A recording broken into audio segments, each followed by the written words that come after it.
Joe Biden went to the Democratic National Committee headquarters in Washington, D.C., and gave a speech. I'm not going to show you a bunch from it, just two moments I found particularly interesting. The first, because we've gotten some bad recent polls in regard to the Democratic Party's chances in the midterms, Joe Biden has started saying pretty consistently that, polling schmoling type attitude.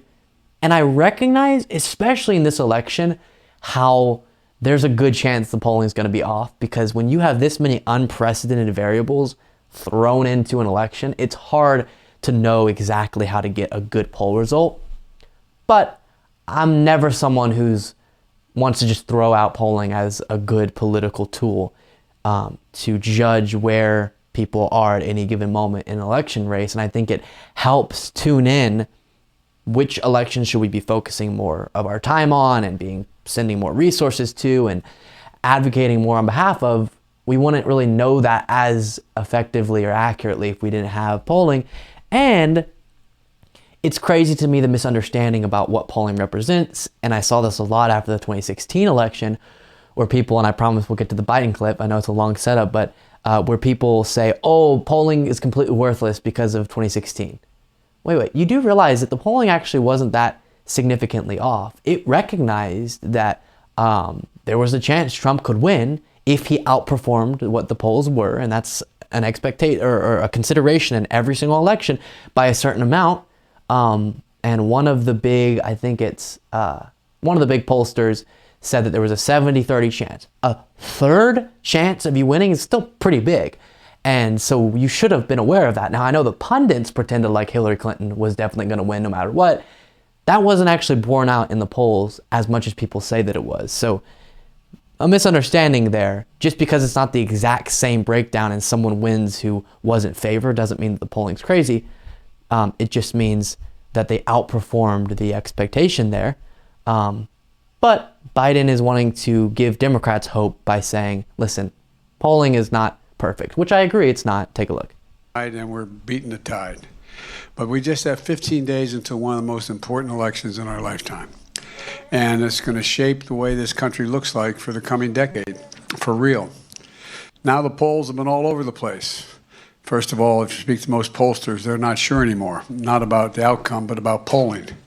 No, I'm not being facetious. It's awful hard to do it these days. Republicans ahead, Democrats ahead, Republicans ahead. But it's going to close, I think, with seeing one more shift. Democrats ahead in the closing day. So look. Okay, I mean, that's what I'm hoping for. But we'll see.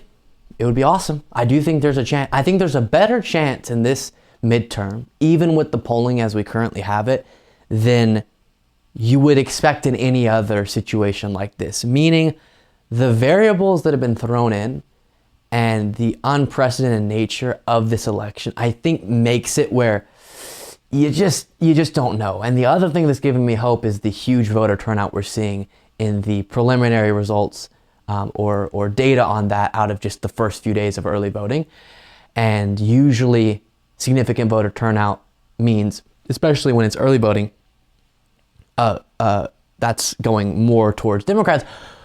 But we could see crazy voter turnout on election day, which disproportionately is Republicans. You just never know. Everyone make sure you vote. And the second moment from this same event, from Biden talking about the Republicans plotting, as we've done coverage of behind the scenes, to possibly cut Medicare and Social Security. And he's saying, as president, he's not even going to entertain that. Because if they're going to try to do that in the next 2 years, what they would be trying to do is using the debt ceiling negotiation, where they would have a lot of leverage, as a chance to negotiate with Democrats, including Biden, on cutting these programs and saying, listen, we're going to tank the world economy unless you cut them, would be the threat. That's why the raising of the debt ceiling is so crucial and holds so much political negotiation weight, we'll say.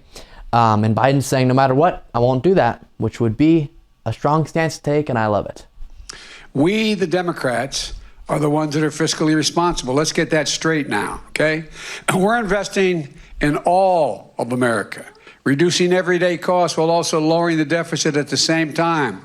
Republicans are fiscally reckless, pushing tax cuts for the very wealthy that aren't paid for, and exploiting a deficit that is making inflation worse. Look, folks, Democrats are going to protect Social Security and Medicare. Republicans have been very clear. They've stated boldly that they want to cut Social Security and Medicare. And to the point that they'll shut down the government, they say, and send the nation into default, which raises prices for everyone if we do not cut Social Security and Medicare. I ain't gonna do it.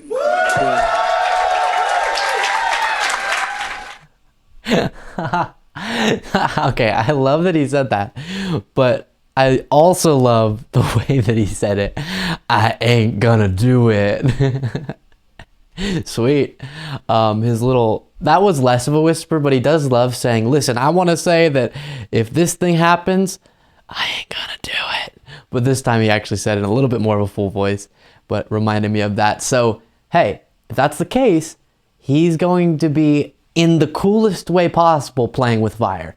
Because if they do propose a situation where, sorry, I just hit my mic, where the two options are either we're not going to raise the debt ceiling, which would crash our economy, or we're going to, sorry, I got mixed up there. We're either, going to cause the economy to crash, or we're going to get what we want, is probably the threat they're going to make. And if he turns around and says, awesome, I'm not cutting Medicare, Social Security, I want you to look in the face of the American people and say, not only am I about to cause a devastating economic situation because we're going to default on our debt, but also, we're going to cut your Medicare and Social Security. Or that's what we were trying to do in the process. Whew. That would be very devastating politically for the Republican Party. And I think Biden would be doing the correct hardline stance by saying no opportunity for that concession in some negotiation. Interesting stuff there. I am freaking out at how close we are to the midterms. Lord help us.